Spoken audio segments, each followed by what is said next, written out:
આપણી માનસિકતા પર ત્રણ બાબતો અસર કરે છે. પહેલું શબ્દો દ્વારા, બીજું અનુસરણ દ્વારા અને ત્રીજું વિશેષ ઘટના દ્વારા.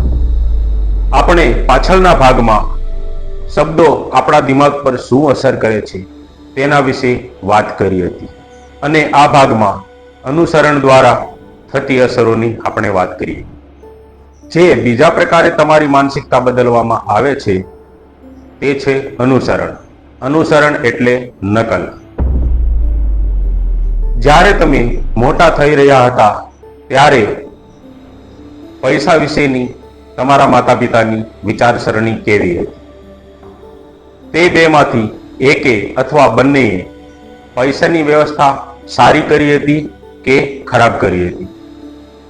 બિનજરૂરી ખર્ચા કર્યા હતા કે યોગ્ય? કોઈ સારી જગ્યાએ રોકાણ કરતા હતા કે પછી રોકાણ કરતા જ ન હતા? તેઓ રોકાણ કરીને જોખમ લેવાની માનસિકતા ધરાવતા હતા કે પછી સુરક્ષિત માનસિકતા ધરાવતા હતા? તેમની પાસે પૈસા સ્થાયી રહેતા હતા કે પછી વધઘટ થતી હતી? પૈસા તમારા પરિવારમાં સહેલાઈથી આવતા હતા કે પછી તેના માટે સંઘર્ષ કરવો પડતો હતો? પૈસા તમારા ઘરમાં ખુશીનું સાધન હતું કે પછી તેને લઈને હંમેશા માથાકૂટ થતી રહેતી હતી? આ જાણકારી તમારા માટે મહત્વની શા માટે છે? કદાચ તમે એ કહેવત સાંભળી હશે કે વાંદરાઓ જેવું જુએ છે તેવી નકલ કરે છે. માણસો પણ તેમાંથી બાકાત નથી. આપણે બાળપણમાં દરેક વસ્તુ અનુસરણ કરીને જ શીખતા હોઈએ છીએ. જો કે મોટાભાગના લોકો આ વાતને સ્વીકાર નહીં કરે, પરંતુ જૂની કહેવતોમાં સત્ય રહેલું છે કે સફરજન તેના ઝાડથી વધારે દૂર પડતું નથી. મુશ્કેલીના સમયમાં પૈસા કામ આવશે તેવું માનીને બચતનો વિચાર સારી બાબત છે, પરંતુ તેનાથી નુકસાન પણ થાય છે. જો તમે મુશ્કેલીના સમય માટે પૈસા બચત કરો છો તો તમને શું મળશે? મુશ્કેલીનો સમય. મુશ્કેલીના સમય માટે રૂપિયા રોકવા કરતા ખુશીના પ્રસંગો માટે પૈસા ભેગા કરવાનું વિચારો. યાદ રાખો કે તમે જેને ગોલ બનાવીને મહેનત કરો છો તે ગોલ તમારી નજીક આવતો જાય છે અને તે જ મળશે જેના માટે તમે મહેનત કરો છો.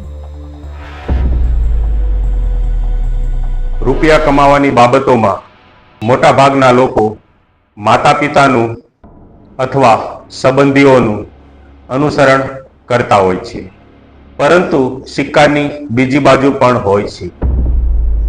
ઘણા લોકો માતા પિતાના અથવા સંબંધીઓના વિરોધી પણ બની જતા હોય છે. એવું શા માટે થાય છે? શું તેમાંથી ક્રોધ અને વિદ્રોહની ભાવના જાગૃત થાય છે?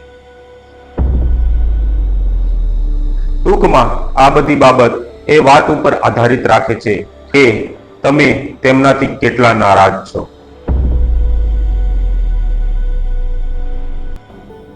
ગરીબ પરિવારમાં ઉછરતા ઘણા લોકો ગરીબીથી નારાજ, નિરાશ અને વિદ્રોહી થઈ જાય છે. આવા લોકો કાં તો ઘરથી દૂર જઈને શ્રીમંત બને છે અથવા તો તેમનામાં આમ કરવાની પ્રેરણા હોય છે.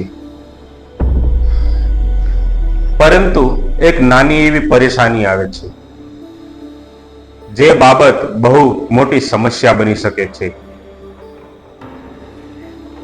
આવા લોકો ગમે તેટલા શ્રીમંત થઈ જાય કે સફળ થઈ જાય, પરંતુ તે લોકો મોટા ભાગે સુખી હોતા નથી. તેમની અમીરી અને રૂપિયા કમાવાના મૂળ કારણમાં માત્ર ગુસ્સો અને નારાજગી જ ભરેલી હોય છે.